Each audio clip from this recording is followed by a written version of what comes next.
fait donc courir les Français à l'île Maurice. Selon Delphine Taylor, directrice générale de l'ExpressProperty.com, premier portail immobilier de l'île Maurice, son pays évidemment ne manque pas d'atouts. On parle bien évidemment des conditions générales de vie agréables avec un climat très agréable tout au long de l'année. Nous avons une économie dynamique et une démographie stable.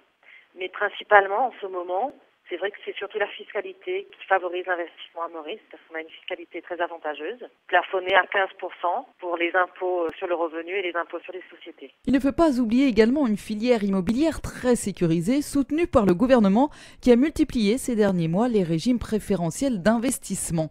Louis Eudes, fondateur de Delocalia, spécialisé dans le conseil et l'accompagnement des Français qui achètent à l'étranger. Il y a deux schémas d'investissement. Vous avez un schéma qui est ce qu'on appelle le RES, le Real Estate Scheme, qui est un produit immobilier, je dirais moyenne gamme, entre 200 000 et 400 000 euros, et qui ne donne pas nécessairement la résidence, au sens du droit de l'immigration. Et puis vous avez le schéma IRS, qui est un schéma qui propose, lui, un produit immobilier avec des services autour, et qui avoisine un investissement millions d'euros. 1,3 million d'euros par exemple pour les villas du Club Med. Mais malgré tout, la crise est passée par là et l'île Maurice a quelque peu revu ses ambitions à la baisse. Louis Eudes. Les objectifs du gouvernement sont de 4 à 5 000 villas sur un horizon qui peut être d'une dizaine d'années. Voilà. Bon, on voit qu'aujourd'hui, les agréments qui ont été donnés est de l'ordre d'une trentaine de permis et qu'à ce jour, finalement, on a à peu près 4 ou 5 programmes qui sont vraiment sur le marché et